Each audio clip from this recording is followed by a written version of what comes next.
예, 우리 뭐 거듭 말씀드리지만은 이 법화경의 그 구조가 뭐라 그랬어? 삼주설법이라 했죠. 정설주, 법설주, 그다음에 비유주, 그다음에 인연주 이렇게 간다 그랬죠. 그래서 요번에 지금 두 번째 우리가 하고 있는 것은 비유주죠, 비유주. 그래서 이제 비유주에서 그 구조가 정설, 영해, 술성, 수기 이렇게 간다고 했죠.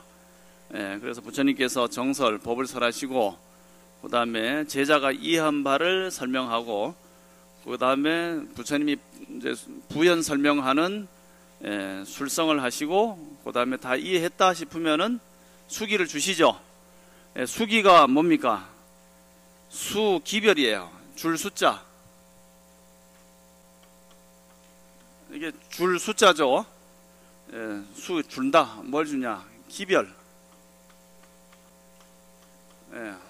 이게 뭐 쓸기자기도 하지만 어떤 신호를 얘기하는 거죠. 그 다음에 별자. 별자는 어떤 뭐 서신 또는 어떤 뜻을 얘기하는 거죠. 그래서 기별을 주는 그런 품이다 해서 이제 수기품입니다. 그래서 우리도 뭐 지금은 다 핸드폰으로 문자가 띵동 카톡 하고 오면은 무슨 기별이 왔구나 하는 걸 알고 열어봐서 어떤 내용을 알고 답장을 보내죠. 그래서 어떤 내용이 오는 것을 뭐라 하냐? 이제 기별이라 하는데 부처님이 주시는 기별은 뭐냐? 이제 부처되는 기별이에요. 우리가 본래 본자리가 성불했다는 불이죠. 붓다. 불이라는 게 원래는 이제 붓다라는 얘기잖아요. 붓다. 붓다는 깨달은 사람, 그런 것을 붓다라고 하죠. 깨달음. 그래서 깨달음은 뭡니까? 보디죠. 보디.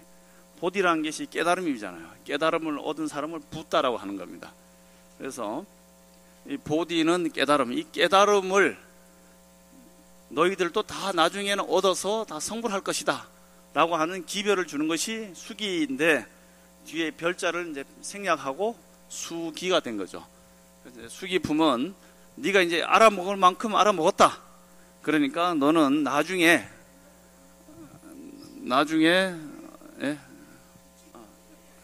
잘 보입니까? 네.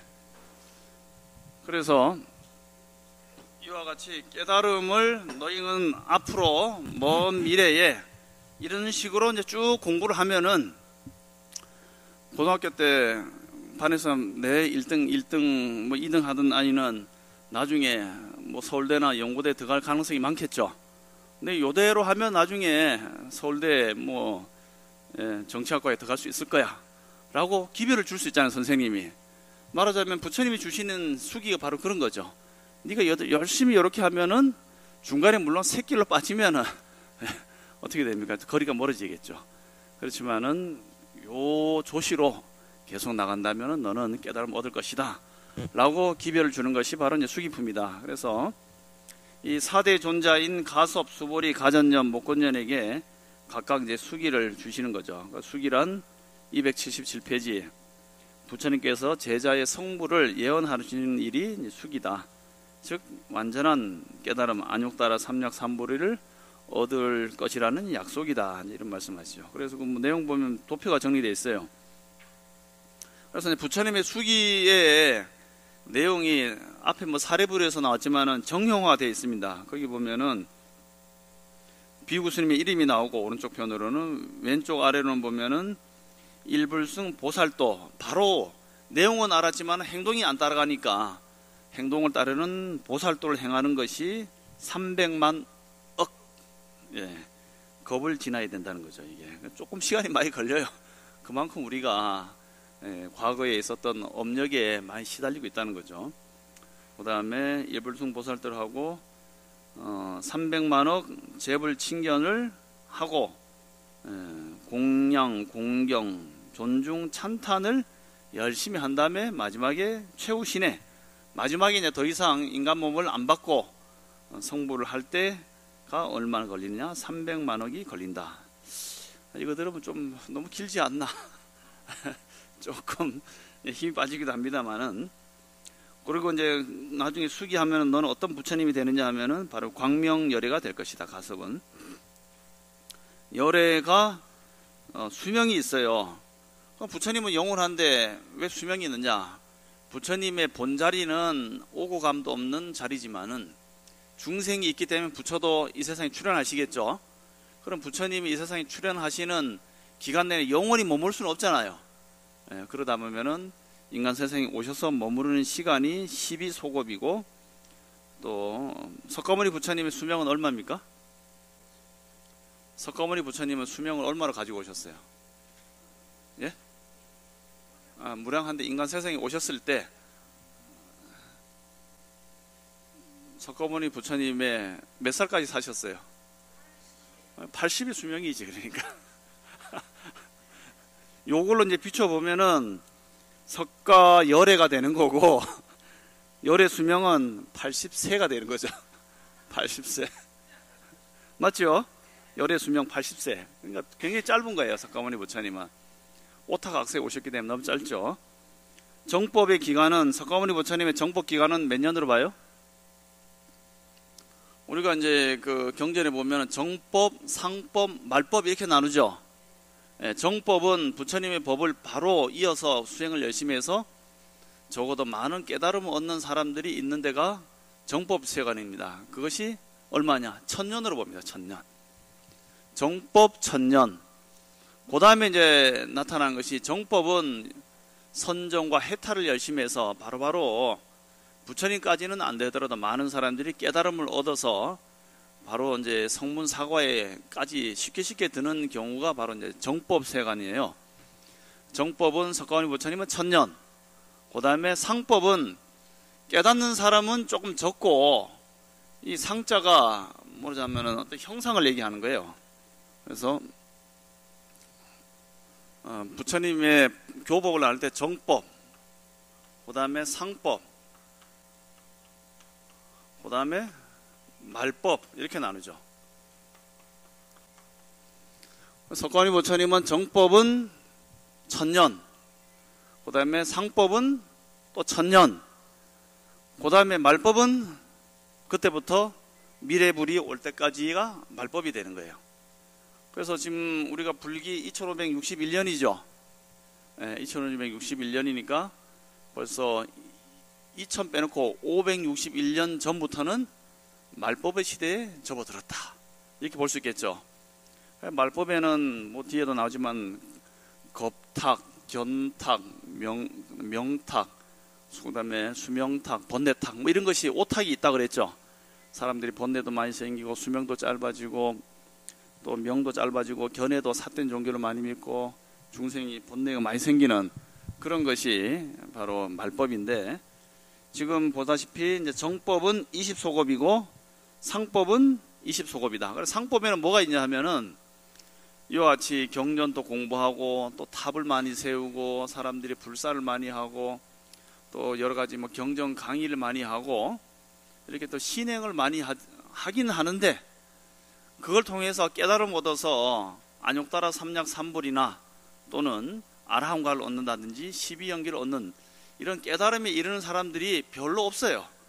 사실 요즘 시대에 와서 조계종이나 타 종단에서도 많은 뭐 선생이 있고 종정스님이 있다 하지만은 소위 아라한과에 이른 사람들이 얼마나 있느냐 따지고 보면 이 시대에 스승이 별로 없잖아요. 단지 그냥 좋은 말씀 하시는, 그냥 청정하게 살다 가시는, 정말 저 하늘의 푸른 구름같이 살다 가시는 분들은 계셔도 정말 이 세상의 사람들에게 뚜렷하게 모든 어떤 세간의 질문들에 대해서 걸림없이 답하시는 그런 분들은 별로 없는 거예요. 그렇기 때문에 그게 바로 말법이에요. 그리고 상법에서는 계속 이제 여러 가지 불사를 강조합니다. 말하자면은 뭐 탑도 세우고 뭐도 세우고 해서 그걸로 돼서 사람들의 복을 많이 지어주는 그런 불교 의식이 있는 곳이 이제 상법이죠. 그래서 뭐 형상도 되고 어떤 조상, 불상 이런 것들을 다 상이라고 보는 거죠. 그런 곳이 있는 것이 상법이라서 지금 이 시간에는, 그래서 이제 부처님의 그 일대기를 따지자면은 지금이 이제 불기 2561년인데 우리 이제 북방으로 전해진 불기 연대로는 1973년이 말하자면은 3000년이 끝났다고 봐요. 그 다음에 1974년부터는 3001년으로 보는 것이, 논산에 가면 개태사라든가 통도사, 그 상량보 이런 데 가보면은 다 불기 3000년설을 냈습니다. 근데 전 세계의 불교도들이 1956년도에 모여서 이렇게 말이지, 나라마다 국가마다 부처님이 연대가 달라서 되겠냐. 기독교는 올해가 2017년이죠.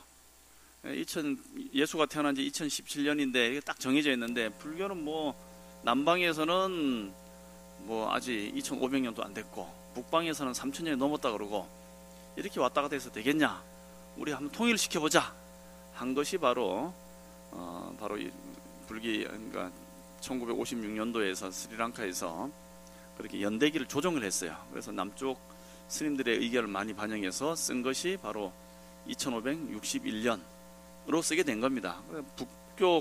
북쪽 우리 중국, 한국, 일본 쪽에서의 불기 연대는 사실 1974년이 3001년으로 봤어요. 그래갖고 옛날에 있는 상량무 이런 데 다 그렇게 적혀 있죠.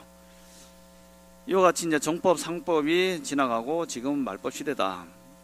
그래서 3000년이 지나면은 3000년 불기설로 해서 부처님 운이 새로 오는 거 아니냐라는 뭐 설도 있어요. 그건 알 수 없지만은, 부처님 법은 여여하지만은 인간 세상에 몸을 받아서 그 법을 펼쳐놓을 때는 기간이 있는 겁니다. 그래서 인도에서는 불법이 지금은 다 없어졌어요. 중국에서는 불법이 또 일어났죠. 그러다가 삼무일종의 난을 만나서 또 사라지고, 지금 문화대혁명 때 또 한번 박살났다가, 지금 중국 공산당이 기독교 세력에 맞춰서 불교 공부를 많이 시키고 불황원을 개설하고, 그리고 그전에는 중국 불교 사찰들을 공산당이 다 관리했는데, 지금은 그 절의 주지 스님한테 사찰 재산 재정 관리권을 다 넘겨줬어요. 그래서 중국 스님들은 부자입니다. 부자. 그래서 아주 굉장히 중국 경제 일어나니까, 요번에 그 교무장 경혜 스님이 그 법화 3대부를 강설하신 지자대사가 뭔 절이더라? 영통서가 아니고 하여튼 그 옥천사를 갔었는데, 옥천사에 새로 뭐 사찰을 이제 개관했는데, 거기에 시주자가 왔는데요. 어떻게 시주를 하냐면은, 옛날 보면은 그 양아치들이 쓰레기를 딱 잡아갖고 틱 던지면은 뒤에 이렇게 큰 통을 메고 다니잖아요. 그러면 이제 뭐 이런 거 다 집어넣잖아요.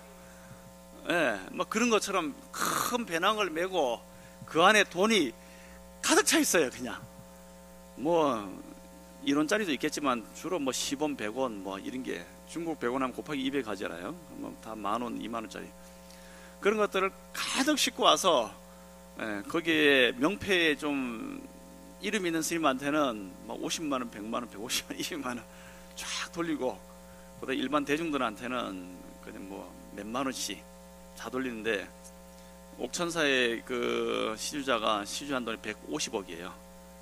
그 다음에 그날 가서 푸른 돈이 뭐 20억인가 30억 풀었다더라. 그렇게 이제 대중 공양을 엄청나게 올려요. 이렇게. 그만큼, 그죠. 나는 가보지는 못했는데, 그렇게 이제 중국에서는 불교 일어나고 있는 거예요, 이게. 뭐 시주를 하는 게 다냐 할 수도 있지만은, 우리가 이 상광사도 이렇게 큰 건물을 세우고 하니까 사람이 모여들잖아요, 이게. 그러니까 인간 세상에서는 본래 공자리에서는 오고 감도 없고 있고 없음도 없는 본래 중도지만은, 우리가 인연을 타고 태어나서 인간 몸을 받아 있기 때문에 거기에 따라서 세상 만물도 생멸하는 이치이기 때문에, 생멸하는 이치에서 보면 있는 게 있는 거죠. 그래서 있는 곳에 또 사람이 모여드는 겁니다. 그래서 이제 불법이 여여하지만은 이제 그렇게 부처님도 그 인연을 따라 왔기 때문에 생명이 있어서, 지금 본 것처럼 12소급을 사시면서 법이 20소급 동안 이제 가고, 또 그것이 나중에 점점 멸해지면은 그 광명열의 부처님의 운이 끝나는 거죠.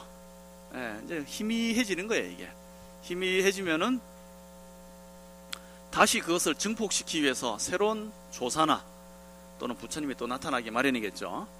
그렇게 이제 인간 세상이 다 흘러가는 거 아니겠습니까? 우리가 전파를 기지국에서 오더라도 중간에서 다시 중계하면서 계속 연결되잖아요. 그런 거하고 같이 했겠죠. 그래서 뭐 혹자는 얘기해요. 뭐 이절이나 저절이나 이 부처님이나 저 부처님 다 똑같이 뭐 부처님이 차별이 있냐 이렇게 생각할 수도 있지만은 이제 본자리에서 보면 그래요.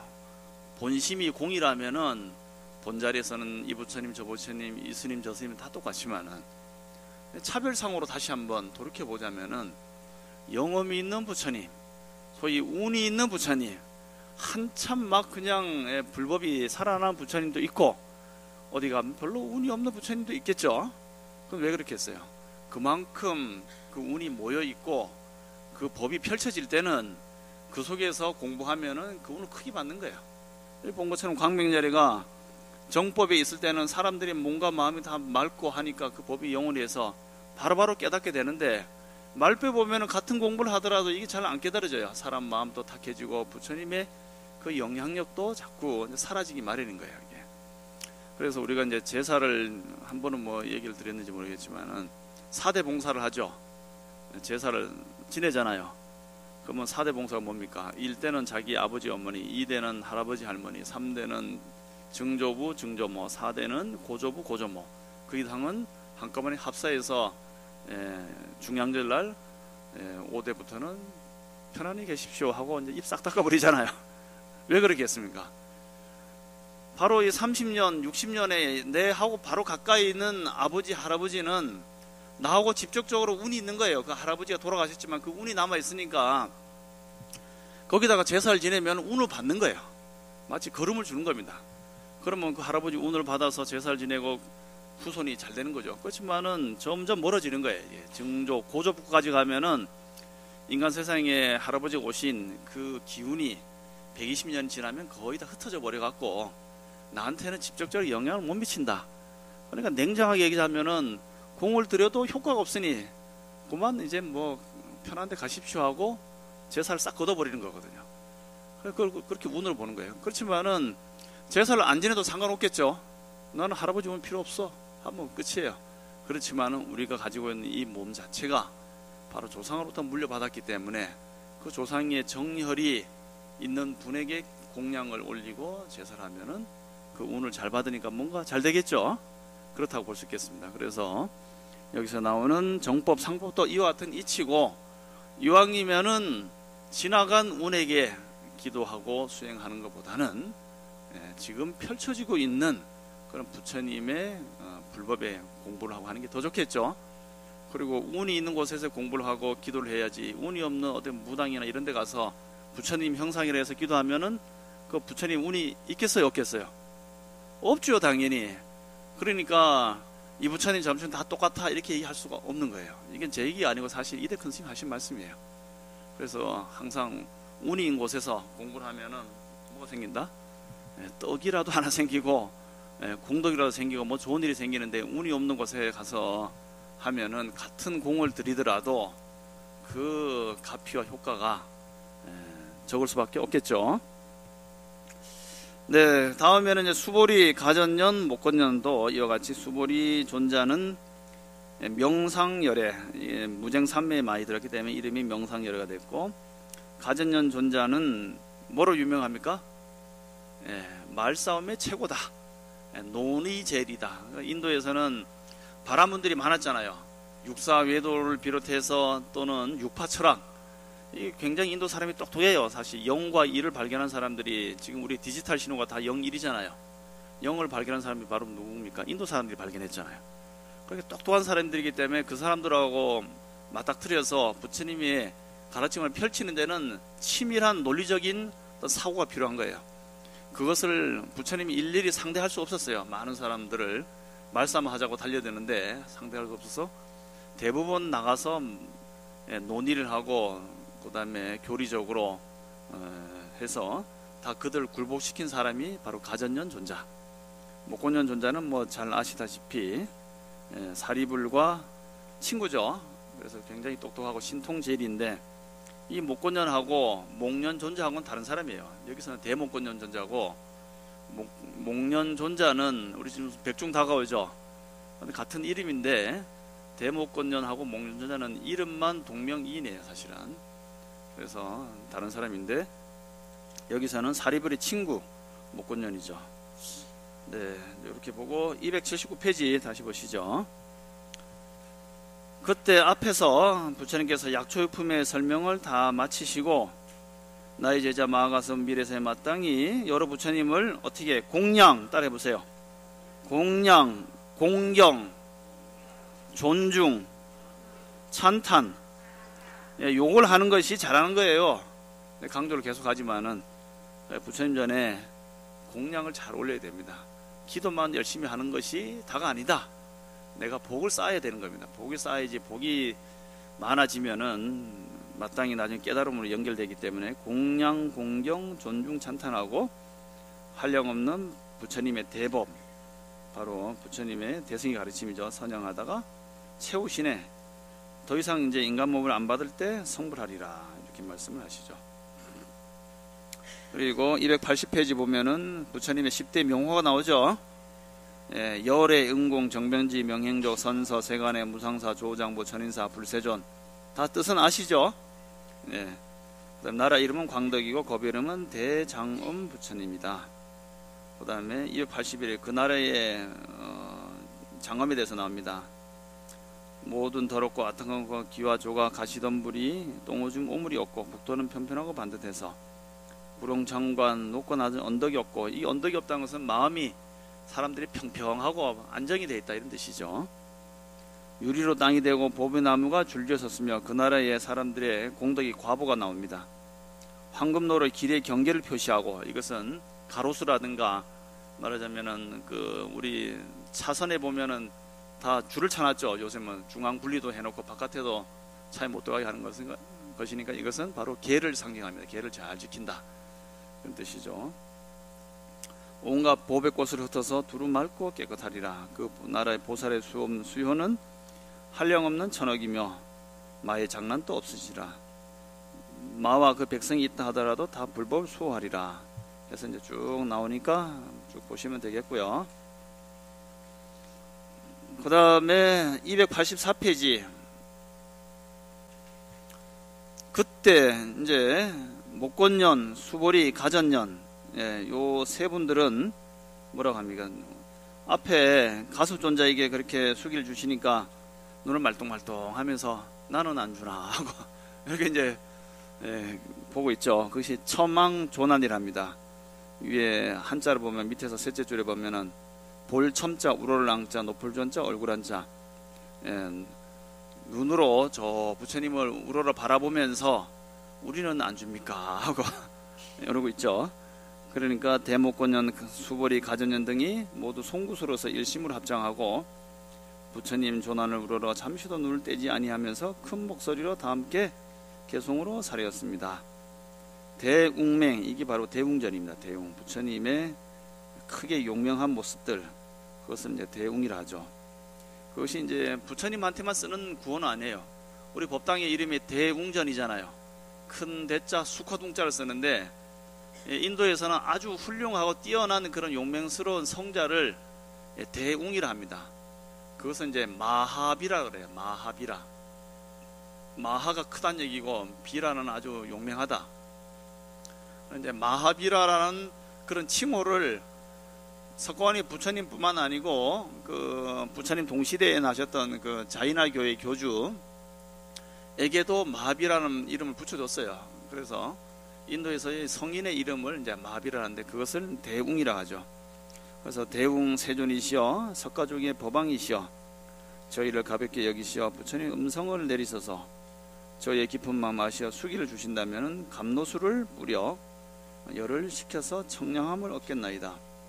이 감로수는 뭐라고 했습니까? 인도에서 유명한 그 음식이죠. 이게 감로수가 인도에서는 하늘에 뭐 일반적으로는 도리천에서 솟아나는 샘물 뭐 그렇게 얘기도 하기도 하고요.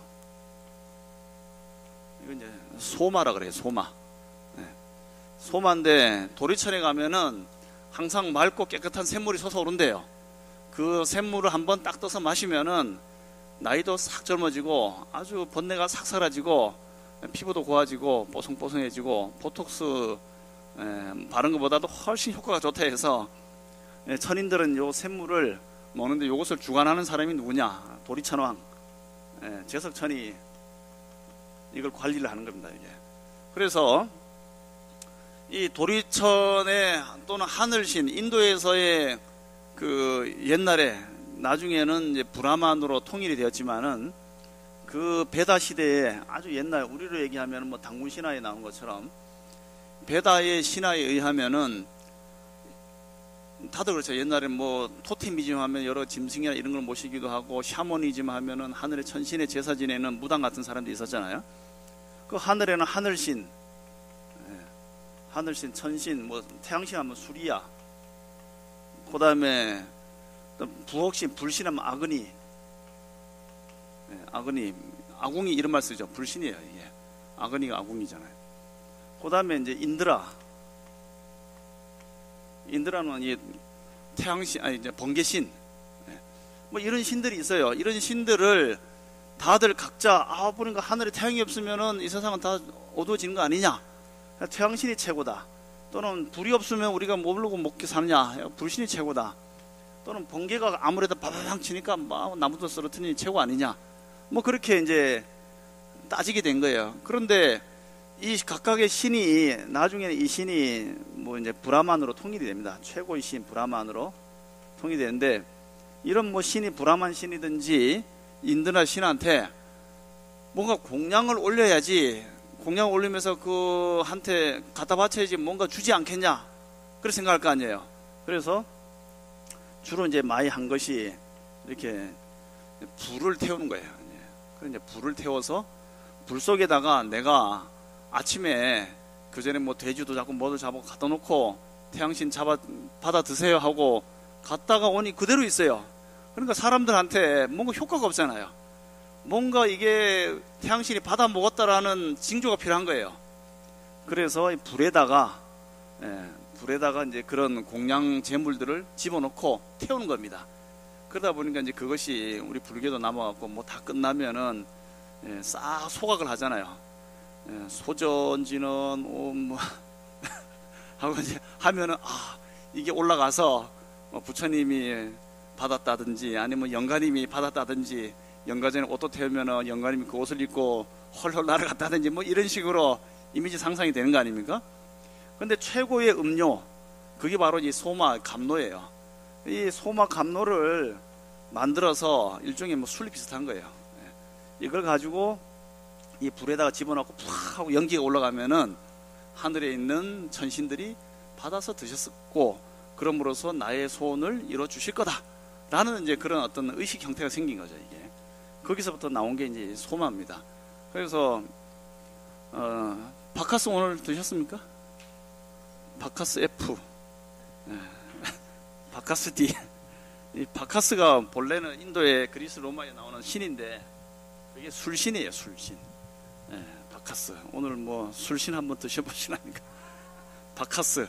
그럼 왜 바카스를 모시게 됐냐면은 하늘에 있는 이 신, 그리스 로마에는 뭐 제우스 신부터 해갖고 뭐 많은 신들이 있잖아요. 비너스라든가 뭐 아프로디테 뭐 많이 나오는데 그런 신들한테 뭔가를 올려야 되는데 또 그 신도가 접신을 해야 되는데 말똥말똥한 정신으로는 접신이 안 되잖아요. 그래서 소마라든가 이 술을 한 잔 먹고 오 신이시여 하면은 이렇게 서로 접신이 되는 거예요. 이제 그런 식으로 연결된 것인데 이제 불교에서도 옛날 그 브라만을 믿던 사람들이 하늘에 있는 감로에 해당되는 그런 영약을 우리에게도 주십시오. 그것은 부처님한테 이제 빗대어서 비유해서 이제 말씀하시게 된 거죠.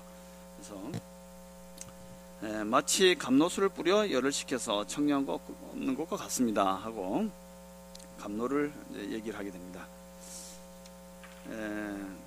옆에는 뭐 쭉 보시면 되겠고 제일 밑에 줄에 보면은 원컨대 저희에게 숙이 내려 주시옵소서. 굶주린 사람이 먹으라는 분부 받잡고 밥 먹는 것과 같겠나이다 해서 배고픈데 밥 먹는 것처럼 먹으라 해 먹는 거 아니냐. 부처님께서 우리한테 수기를 주셔야지 우리도 더 열심히 일해서 깨달음을 얻겠습니다 라는 그런 뜻을 말씀하시죠. 286페이지. 그러니까 부처님께서 다시 수보리에게 명상열애라는 이름을 이제 주시고, 또 똑같이 오른쪽에 여러 가지 그 국토의 장엄에 대해서 이제 쭉 설명을 하시죠. 그리고 이제 쭉 넘어가시면 되겠습니다. 그 다음에 290페이지. 나머지는 다 읽어보시면 되겠고요. 가전년에게도 역시 제일 밑에서 셋째 줄 보시면은, 가전년은 응당 내세에 온갖 공양물로 8천억 부처님께 공양하고 섬기며, 계속 공양이 나오죠. 등공양, 향공양, 다공양, 미공양, 뭐 화공양, 그다음에 차공양, 뭐 여러 가지 초공양도 나오고, 그럼 공양을 열심히 올리고 섬기면서 공양 존중하리라. 그래서 또 옆에 보면은 뭐 탐묘도 나오고 많이 나옵니다. 그래서 이 부처님의 이름은 연부나제 금광열애가 된다. 이렇게 되고, 연부나제가 뭡니까? 연부나제가 남연부주를 얘기하는 거예요. 수미산의 아래에 있는 그 국토가 남연부주죠. 남선부주. 남선부주를 한자로 써서 읽어서 그렇지 원래는 이제 연부나제거든요. 그러니까 이 부처님은 이 사바세계 가운데서도 우리가 살고 있는 이 남선부주와 깊은 인연이 있기 때문에 남선부주 금광열애라고 이름을 지었다. 이렇게 나오죠. 밑에 보면 주에 보면 나옵니다. 그래, 연부가 뭐냐? 연부나무가 있다는 거예요. 인도에 연부나무가 많기 때문에 연부나제라고 이름을 붙인 거죠. 남선부주. 밑에 주에 보면 나오죠. 강가에 과일이 있는데, 과일이 물에 떨어지면은 모래가 금빛으로 물들이는데 그 빛깔이 아름답기를 가리키는 데서 나온 말이 바로 연부나무다. 뭐 그렇게 나옵니다. 네, 넘어가시고요. 그 292페이지에도 그렇게 장엄이 쭉 돼서 나오죠. 그 다음에 294페이지 아래에 대목권년에 대해서 나옵니다. 대목권년은 오른쪽 295페이지 아래 보면은 넷째 줄에 다마라발 전단향 열애. 전단향은 인도에서 가장 향기 좋은 향나무 이름이 전단향이에요. 다마라발 전단향, 그런 다마라발이라는 것은 성품이 때가 없다. 뭐 그런 얘기가 나오죠. 그런 부처님 이름이 되고, 겁의 이름은 희만이다. 쭉 나옵니다. 그래서 이제 쭉 읽어보시면 되겠고요. 뭐 크게 어려운 게 없습니다. 다음은 화성유품을 보시면 되겠습니다. 네, 화성유품. 화성유품부터는 우리가 법설주, 비설주, 인연주 가운데서 인연에 관련된 그런 사람들을 위해서 법을 설하는 거죠. 법설주에서는 뭐라고 했습니까? 사리불이 똑똑하니까 바로 내가 이 세상에 온 것은 불지견을 계시 오입하기 위해서 왔다. 그리고 너희들을 모두 다 성불시키기 위해서 왔다 하니까 바로 알아먹고 부처님 바로 숙여주셨잖아요. 그것은 바로 방편품에서 설한 바를 바로 알아서 이해했기 때문에 법설주. 그리고 앞에서 얘기했던 4대 존자는 이해는 하지만은 아직 확실히 자기 마음속에 체득이 안 됐기 때문에 바로 장자, 궁자의 비유를 통해서 나는 아버지고 너희는 가난한 집 아들내미 같이 이렇게 떠돌아다니다가 아빠가 바로 자식을 만나서 점점 가르쳐서 그 비열한 마음, 아주 너무 그 어리석은 마음을 깨쳐서 결국은 알게 해줬다. 그렇게 단계 올라가는 것을 비유해서 알겠습니다 해서 이제 수기를 주셨죠. 그 다음에 이제 나오는 것이 바로 이제 인연주입니다. 너하고 나하고는 깊은 인연이 있다. 우리는 뭡니까? 지금 부산이라고 하는 동네에 같이 살고 있죠. 여기 있으니까 별로 다 부산 사니까 모르지만 서울 가보세요. 왜 있는겨? 어디서 왔어? 하고 그러면은 부산 출신 아니냐 하면 바로 반가워서 부산 어디야? 동네냐? 뭐 온천장? 나도 온천장인데 사직고등학교 출신이냐? 뭐 해갖고 이제 막 나오잖아요. 그러면은 뭔가 친근감이 생기고 뭐 하나라도 더 주고 싶은 마음이 들죠. 바로 그것이 여기서 얘기하는 인연주입니다. 니들하고 나하고는 과거생에 깊은 인연이 있었다. 그러니까 다른 사람들하고 야 부산 출신이니까 내가 니한테 이런 얘기 해줄게 하니까 부산 출신이니까 내가 땡겨줄게 하면은 정말 싹 믿게 되고 따르게 되잖아요. 망망한 가운데. 그런 것처럼 바로 부처님께서 과거세 대통지승불 열애 당시에 석가모니 부처님이 16 그 대통지승불이 출가하기 전에 16 아들이 있었는데 그 마지막에 성불한 사람이 석가모니 부처님인데, 그 16왕가가 대통지승불이 열반에 든 다음에 남아서 법화경을 계속 강설을 하셨는데, 그때 그 법화경을 들었던 사람이 누구냐? 지금 이 자리에 있는 너희들 아니냐? 나는 그때도 똑똑해서 벌써 일승의 대도를 알았지만 너희들은 그때도 몰랐지만은 그래도 내가 그때 설한 인연으로서 깊은 인연인데 니들이 그 사이에 엉뚱한 짓 하고 사방 돌아다니면서 법을 모르고 있는데 이제 다시 만났다. 그러니까 내가 니들한테만 특별히 설명해 줄게 하니까 솔깃해서 들어서, 아, 과거에 우리가 대통지승불부터 깊은 인연이 있어서 이렇게 만났구나 하는 것을 알고 다시 한번 친근한 마음을 들이게 해서 가르침을 펼치는 것이 바로 이 화성유품이고, 이 화성유품에서는 결국은 안한이라든가 교진녀라든가 비롯해서 500제자 1250명 가운데 500제자를 비롯해서 그 다음에는 공부하는 사람 또는 도를 다 닦은 사람 수학무학인에게 다 수기를 주시는 그런 장면까지 쭉 이어져서 말하자면은 몽땅 수기를 주는 장면이 바로 이 화성유품의 첫 번째 비유가 되겠죠. 네, 그래서 화성유품을 한번 보시겠습니다. 그래서 이 화성유품에서는 그 유명한 비유가 나와요. 이것이 뭐냐면은 진점겁이라고 하는 이제 비유가 나와요. 지금 뭐냐면은 삼천대천세계를 몽땅, 삼천대천세계면 1천세계가 수미산 하나가 하나면 1세계잖아요. 수미산 하나 1세계. 그것이 수미산 하나에다가 뭐 위에 남섬 동서남북에 대륙이 있고 바깥으로 큰 지옥세계가 있고 바다가 있고 위로는 도리천에 있는 지금 얘기하면 태양계 하나가 1세계잖아요. 그런 1세계가 1000개 모이면 1소천세계, 그런 게 다시 1000개 모이면 1중천세계, 그것이 다시 1000개 모이면 1대천세계가 되죠. 그러니까 천세계가 몇 개가 있어요? 소천, 중천, 대천이니까 3000이 되죠. 3000이 되니까 그것이 바로 삼천대천세계가 된다. 그러면 총 태양계가 몇 개 있느냐? 10억 개가 있는 거예요, 말하자면. 10억 개니까 뭐 엄청난 그런 세상이 되겠죠. 그래서 여기서 나오는 이제 그 비유, 뭐 요즘 얘기하면은 인도 사람들이 좀 뻥이 심하다 그랬죠. 그 겐지지강에 항하수 모래알 숫자를 네가 뭐 세겠느냐 말겠느냐 해갖고 금강경에도 계속 나오잖아요. 그런 것처럼 물론 부처님이 말씀하신 내용이긴 하지만은 거기에는 후대의 사람들이 쓴 좀 뻥도 사실 좀 많이 들어가 있다.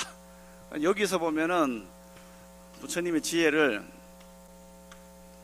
그러니까 먼지를, 이게 티끌 진짜잖아요. 진, 이거는 멍북자예요. 요거는 다할 진짜, 요거는 점입니다. 점. 이거는 겁이에요.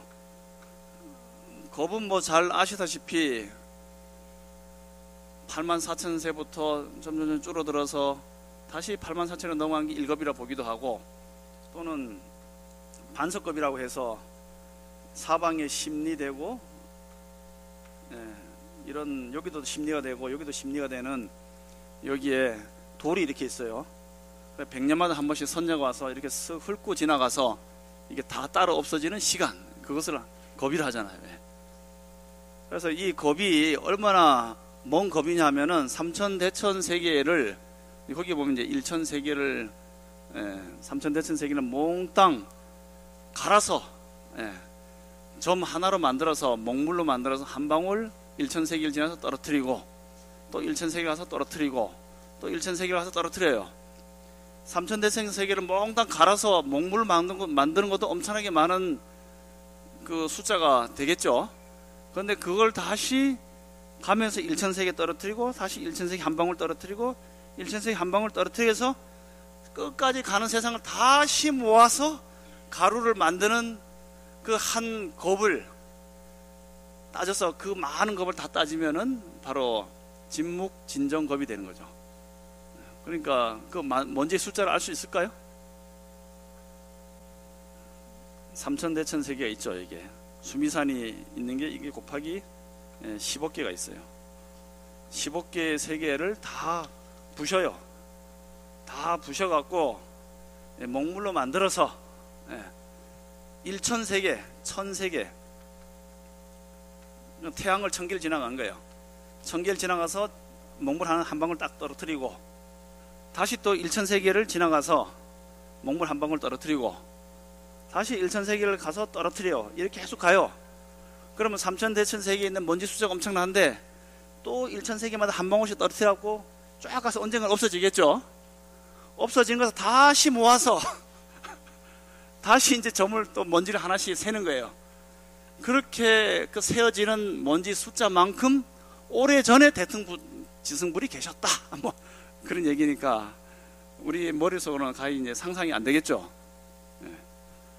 말하자면은 좀 뻥도 센 뻥을 치는 건데 뭐 뻥이라고 할 수 없죠. 부처님 하신 말씀이니까.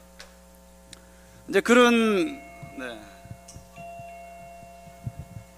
그렇게 오래된 전에 대통지승불이 계셨는데 그것을 내가 지금 본 것처럼 환하게 안다 하고 석가모니 부처님 말씀하시는 거예요. 이게 그러니까 박수를 한번 쳐드리셔야 됩니다.